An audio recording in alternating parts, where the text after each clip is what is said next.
आपकी क्या सलाह है सर?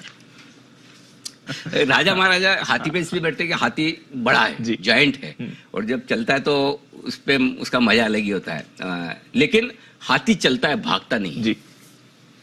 आप हाथी को भगा नहीं सकते, वो भागने का आपको सेंस देगा ऐसा, लेकिन वो उतना ही है कि बिल्कुल स्लो है।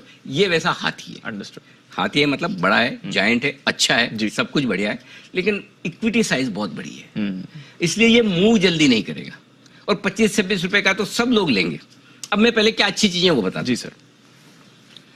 सबसे पहली चीज तो पेरेंटेज बहुत स्ट्रॉन्ग है, सरकारी कंपनी है और वो भी रेलवे की है और AAA रेटेड है जी।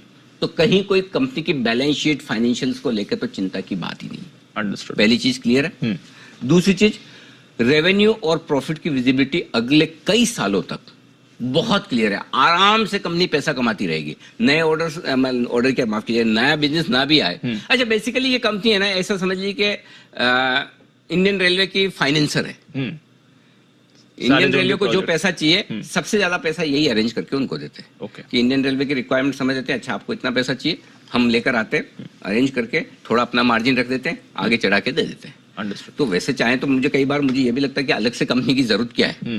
कायदे से देखा जाए तो रेलवे का एक डिपार्टमेंट अलग हो सकता है, लेकिन सरकार की इसके पीछे थॉट प्रोसेस बहुत अच्छी है, क्योंकि जो ऑपरेशनल कंपनी है और जो फाइनेंसिंग कंपनी दोनों सेपरेट हो, तो क्या है कि फंड्स का जो मैनेजमेंट है ना वो बहुत अच्छा होता है, नहीं तो गालमेल हो जाता था। तो ये बहुत बढ़िया किया इन्होंने कि फाइनेंसिंग कंपनी अलग कर दी। तो IRFC क्या करता है, मार्केट से पैसा उठाता है, गवर्नमेंट की गारंटी है पीछे, वो पैसा उठाकर रेलवे को देता है उसके एक्सपांशन प्लान के लिए, जिस काम के लिए उनको चाहिए। तो इसलिए अगले कई सालों तक इनके वो ब्याज आता रहेगा रेलवे से, ये पैसा रेज करते रहेंगे, देते रहेंगे, सिंपल।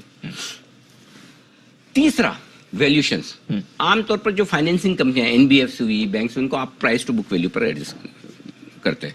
ये अपने प्राइस टू बुक वैल्यू 1 पर है, मतलब बुक वैल्यू पर देगा। तो बुक वैल्यू से सस्ता तो क्या देगा भाई, AAA रेटेड रेलवे कंपनी है। आज कई सारी NBFC 2.5-3 पे ट्रेड कर रही है, बजाज फाइनेंस जैसे 4 के ऊपर है, कई सारे प्राइवेट सेक्टर बैंक से जो महंगे, तो वैल्यूशंस बहुत रीजनेबल है। PE मल्टीपल पे देखेंगे तो मुश्किल से 8-9 के PE मल्टीपल पर है, तो बहुत रीजनेबल वैल्यूशन है, इसमें आप गलत पड़ने की चांस कम है। एंकर बुक बहुत बढ़िया बन के आई है, मैंने गौर से देखा है। पहले गवर्नमेंट ऑफ सिंगापुर, उन्होंने 17% लिया एंकर बुक का जी। इसके अलावा 4 बड़े फंड है, HDFC, नोमुरा वगैरह, इन्होंने मिलके बाकी का 50-60% इन्होंने कॉर्नर किया। तो बढ़िया एंकर बुक है, वो आपको कॉन्फिडेंस देता है। अब नेगेटिव क्या है? नेगेटिव है कि हाथी है ना, 34,000 करोड़ का मार्केट कैप इतना इजीली मूव नहीं होगा, लोगों को लगता है। तो एक वो रीजन है। दूसरा ये कि अभी सरकार की इस IPO के बाद हिस्सेदारी हो जाएगी 86% के आसपास, 86.6% कुछ रहेगी। तो यानी 11-11.5% इन्हें और कम करना है। तो वो तलवार लटकी हुई है कि जब तक सरकार 75% पे नहीं लाएगी तब तक ये स्टॉक नहीं चलेगा। समझ गया सर। और इसलिए मैं ये कह रहा हूं, मेरा फाइनल जो डिसीजन है वो ये कि आप इस IPO में पैसा लगाइए लॉन्ग टर्म के लिए। अंडरस्टूड। अगर आप ये सोचे अब लिस्टिंग गेन के लिए, अब वो कहा ना कहीं वो ग्लैंड फार्मा जैसा ना हो जाए, वो लोग बोले आपने तो बोला था लॉन्ग टर्म के लिए, लिस्टिंग पे बढ़ गया। मैं आपको कहूंगा इस IPO को आप लॉन्ग टर्म के लिहाज से लगाइए। लिस्टिंग पे बन जाए पैसा तो अच्छी बात है, लेकिन मैं बहुत बड़ी लिस्टिंग की उम्मीद नहीं करा कि 40-50% ऊपर। बड़ी लिस्टिंग को आप क्या बोलोगे, अनलेस कि आज के जमाने में तो सारे IPO डबल हो रहे हैं, 3 गुना हो रहे हैं। तो अगर आप 20%, 15% ऊपर लिस्ट होता है, उसको आप बड़ा लिस्टिंग गेन मानते हो, तब तो आपका कैलकुलेशन, वो मेरी नहीं है जी सर। मैं 10-15% ऊपर लिस्ट होता है तो उसको मैं बड़ा नहीं मानता। इसलिए मैं आपको कह रहा हूँ लॉन्ग टर्म के लिहाज से करिए, शॉर्ट टर्म में बन जाए तो ठीक है।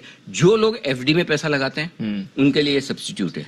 12 से 15% सालाना रिटर्न अगर आपको चाहिए, जो कि FD से डबल होता है, ये स्टॉक ठीक है। तो ये तो मतलब वो HDFC वाली कैटेगरी में जा रहा है सर कि बढ़िया रिटर्न्स देगा। HDFC तो HDFC उससे ज्यादा है लेकिन उस कैटेगरी में ऐसा ही है कि जहाँ स्टेबल अच्छे रिटर्न, स्टेबल अर्निंग है, स्टेबल। अच्छा, इसमें कोई अर्निंग बहुत बढ़ के आ जाएगी वो भी नहीं है, घटेगी वैसा भी नहीं है, रीजनेबल अर्निंग के साथ चलती रहेगी कंपनी। चलिए सर, तो ये है आपके लिए IRFC। लंबे टर्म के लिए जरूर पैसा लगाएं, अच्छे रिटर्न्स की गारंटी है as a long term investor.